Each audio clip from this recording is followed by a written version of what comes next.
Assalamu alaikum dear students, myself Dr. Saida Nureen and I am once again back with a revision of capacitors with animation. I hope you will like this lecture also. Let's watch. First of all, we will study what are capacitors and capacitance. Capacitor is basically a device which is used to store the large amount of charges at low potentials. It is a system of two conductors separated by an insulating medium. Now you can see that there are the two oppositely charged plates, positive plate and negative plates. Basically ये दोनों plates जो हैं ये conducting plates हैं जिनको आपने potential difference V of the battery के साथ जो है वो connect किया हुआ है. बैटरी की potential difference V है और जितना चार्ज इसमें स्टोर हो सकता है the charge should be directly proportional to the potential difference V. And if we open this proportionality, you can get Q is equal to CV, where C is the proportionality constant, which is known as capacitance of the capacitor, and this C is equal to Q over V. If V is equal to 1 volt, अगर आप V को 1 volt रखते हैं, then the capacitance of the capacitor should be equal to the charge, यानी जितना charge store होगा within the electric field of the capacitor, वो उसकी capacitance के equal होगा. System international units of the capacitance of a capacitor is farad, and 1 farad is equal to 1 coulomb per 1 volt. Now students, there are the different shapes of capacitors. We can see on this electronic circuit board there are different shapes and sizes of capacitors are connected on it. Capacitors are basically the second most important component of an electronic circuit after a resistor. And you can see that there are the capacitance of the capacitor and the voltage is written on every capacitor.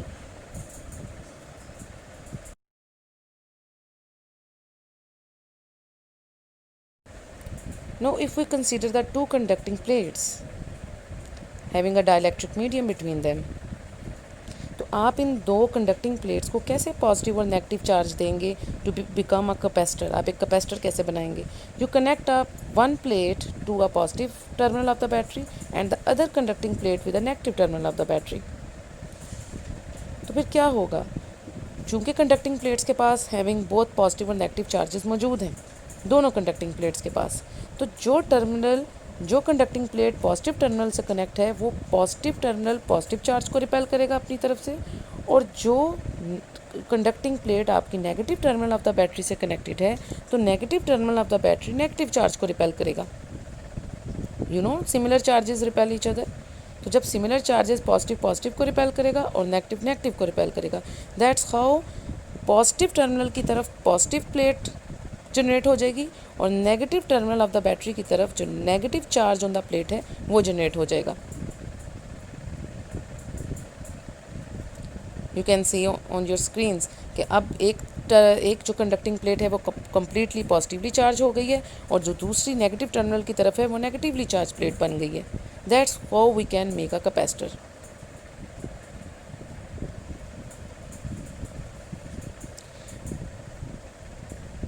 Now our potential difference is generated between these oppositely charged plates, positive और negative plates के दरमियान में एक developed voltage हो जाएगी और वो developed voltage should be equal to the supply voltage. जब वो डेवलप्ड वोल्टेज सप्लाई वोल्टेज के इक्वल हो जाएगी तो एक इलेक्ट्रिक फील्ड जनरेट हो जाएगी positive terminal of the plate से to the negative terminal of the plate, यानी पॉजिटिव प्लेट से नेगेटिव प्लेट की तरफ एक इलेक्ट्रिक फील्ड आएगी.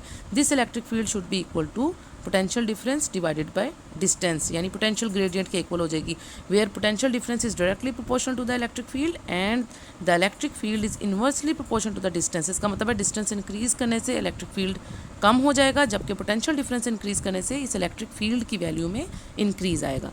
अभी हम डायलैक्ट्रिक मीडियम की वजह से जो इलेक्ट्रिक फील्ड जनरेट हो रही है उसकी बात नहीं कर रहे क्योंकि वो इस थोड़ी इलेक्ट्रिक फील्ड को थोड़ा सा रिड्यूस कर देगा.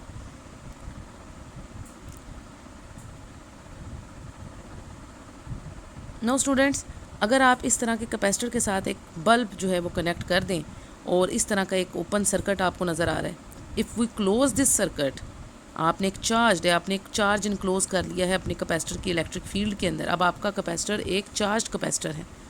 चार्जिंग कब हुई है? जब उसकी सप्लाई वोल्टेज डेवलप्ड वोल्टेज के इक्वल हो गई. You can see the bulb will glow. Bulb क्यों ग्लो कर रहा है? Due to the charge of a capacitor. Capacitor के अंदर जो चार्ज मौजूद है उसकी वजह से ये बल्ब ग्लो कर रहा है. Now the discharging will start. अब आप देख रहे हैं कि नेगेटिव प्लेट के के क्रॉस डिस्चार्जिंग स्टार्ट हो गई है, और ये बल्ब तब तक ग्लो करता रहेगा जब तक कि डिस्चार्जिंग कंप्लीट नहीं हो जाती। और जब ये कम्प्लीटली डिस्चार्ज हो जाएगा ये कैपेसिटर, तो अब आपका bulb again it will become of, ये ऑफ हो जाएगा दोबारा से, क्योंकि अब कैपेसिटर के पास कोई चार्ज मौजूद नहीं रहा। जितनी चार्जिंग उसने की थी थ्रू पॉजिटिव प्लेट, उतनी ही अब उसने डिस्चार्जिंग कर ली है through negative plate.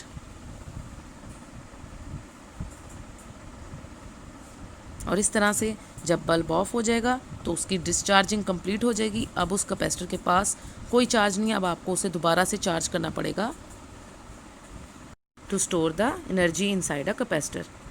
The capacitance of the capacitor जो है वो इक्वल होती है charge divided by potential difference, और इसकी एसआई यूनिट यानी सिस्टम इंटरनेशनल यूनिट जो है वो फेरेड है। अदर स्मॉल यूनिट्स जो हम ज़्यादातर कॉमनली यूज करते हैं, क्योंकि फेरेड एक लार्ज यूनिट है, तो other small units are milli farad, micro farad and pico फेरेड।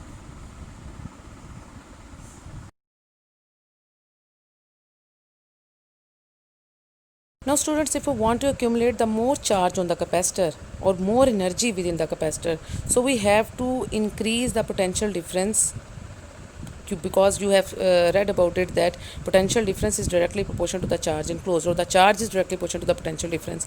So अगर हम चाहते हैं कि हम ज़्यादा चार्ज स्टोर कर लें विद इन द कैपेसिटर, तो हमें पोटेंशियल डिफरेंस भी हम उतनी ही इंक्रीज़ करेंगे। जैसे हमने 2 टाइम्स ऑफ वी कर दिए, तो उससे आप देख रहे हैं कि upper and lower plate, positive और नेगेटिव प्लेट पे ट्वाइस चार्ज स्टोर हो गया है।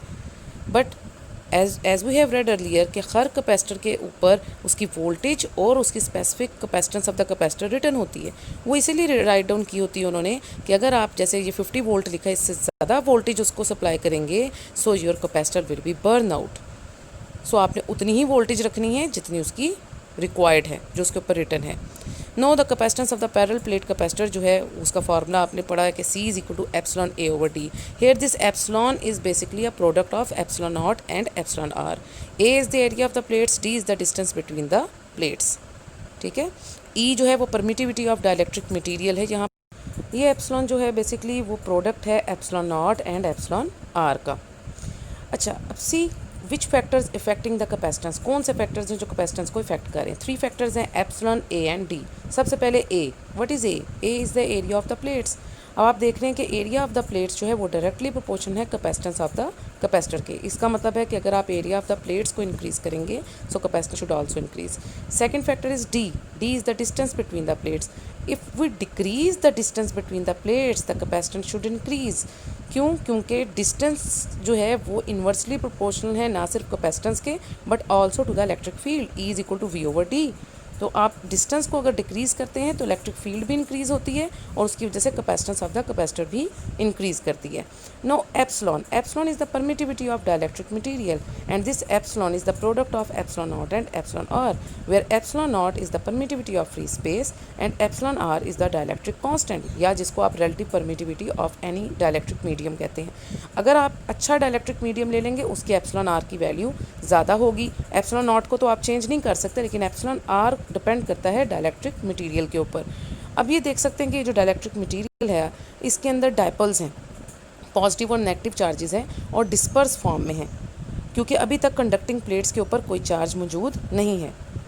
अब अगर इन कंडक्टिंग प्लेट्स के ऊपर चार्ज आ जाता है, जैसे कि ऊपर वाली जो कंडक्टिंग प्लेट है वो पॉजिटिव से कनेक्टेड है, उस पर पॉजिटिव चार्ज आ जाएगा, और जो लोअर कंडक्टिंग प्लेट है उसमें नेगेटिव चार्ज आ जाएगा। सो दीज डायपोल्स जो हैं वो अरेंज हो जाएंगे, और इस तरह से अरेंज होंगे कि जो negative side of the dipoles हैं वो पॉजिटिव प्लेट की तरफ, और positive side of the dipoles जो हैं वो नेगेटिव प्लेट की तरफ कलेक्ट हो जाएंगे, और इस तरह से वो अलाइन हो जाएंगे, और एक small internal electric field generate कर लेंगे पॉजिटिव से नेगेटिव की तरफ। ये जो स्मॉल इंटरनल इलेक्ट्रिक फील्ड है, ये external electric field of the plates जो है पॉजिटिव से नेगेटिव, उसको थोड़ा सा उसके इफेक्ट को रिड्यूस कर देगी।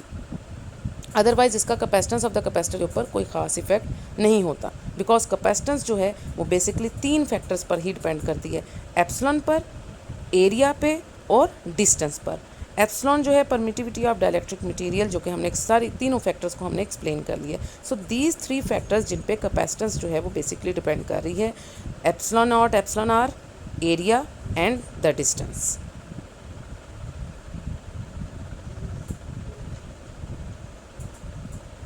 Now students, let's see how the capacitor works within an electronic circuit, because capacitor is a basic component of any electronic circuit जैसे कि हमने शुरू में पढ़ा है। तो किस तरह से ये कैपेसिटर वर्क करता है? 3 कंपोनेंट्स हैं इस सर्किट में, एक बैटरी है, एक कैपेसिटर, एक इलेक्ट्रिक मोटर है। If we remove the capacitor from the circuit, then from the negative terminal of the battery you see that the electrons will flow and they will flow towards the electric motor to perform the work हो तो रहा है लेकिन इतना efficiently नहीं हो रहा जैसे कि in the presence of capacitor हो सकता है। Now open the circuit and connect the capacitor with in the circuit. Capacitor के अंदर 2 कंडक्टिंग प्लेट्स होती हैं जैसे कि हमने देखा, और वो जो 2 कंडक्टिंग प्लेट्स हैं उन पर अभी फ़िलहाल कोई चार्ज मौजूद नहीं है। इन 2 कंडक्टिंग प्लेट्स को आप चार्ज दे सकते हैं when you connect these plates with a battery. ये पॉजिटिव और नेगेटिव चार्जेस जो इसकी डाइलेक्ट्रिक मीडियम में वो डिस्पर्स हैं इसके अंदर। Now when you close the circuit, so what will happen?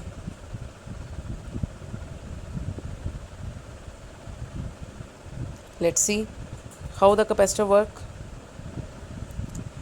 Negative electrons from the negative terminal of the battery will move towards a conducting plate, और जो पॉजिटिव चार्जेस हैं वो एक दूसरी कंडक्टिंग प्लेट की तरफ कलेक्ट हो रहे हैं। अब आपको नज़र आ रहा है कि ये नेगेटिव प्लेट, ये चार्ज जो कि पहले अनचार्ज थी ये प्लेट, अब वो नेगेटिवली चार्ज हो गई और पॉजिटिव को अपनी तरफ कलेक्ट कर ली है। सिमिलरली जो दूसरी प्लेट है उस पर जो पॉजिटिव से कनेक्ट है वो पॉजिटिवली चार्ज हो गई और वो नेगेटिव इलेक्ट्रॉन्स को अपनी तरफ कलेक्ट कर रही है with in the dielectric medium. और इस तरह से डाइलेक्ट्रिक मीडियम के अंदर एक इलेक्ट्रिक फील्ड जनरेट होगी और ये कैपेसिटर एक फुली चार्ज्ड कैपेसिटर बन गया है। And now you can connect your capacitor with the electric motor. अब जब आप इसको इलेक्ट्रिक मोटर के साथ कनेक्ट करेंगे, सो दिस कैपेसिटर के अंदर ये जो चार्ज मौजूद है it will use to perform the work through the electric motor and the capacitor will become discharged. अब ये सारी वर्किंग दोबारा से देखें। Negative plate of the capacitor को नेगेटिव बनाने के लिए negative end of the battery से जो नेगेटिव प्लेट है उस पर सारा चार्ज कलेक्ट हो गया, पॉजिटिव एंड से positive plate of the capacitor बन गई, और इस तरह से जो चार्जिंग ऑफ द कैपेसिटर है ये हो रही है आपको जो नज़र आ रहा है। That's how the capacitor become fully charged. Now you connect this capacitor with the electric motor and the discharging process of the capacitor will help out to perform the work through an electric motor. That's all for today students. You can like, subscribe and share my channel and press the bell icon for future notifications. If you have any problem you can comment me also. Thanks for your attention. Until the next lecture, take care. Allah Hafiz.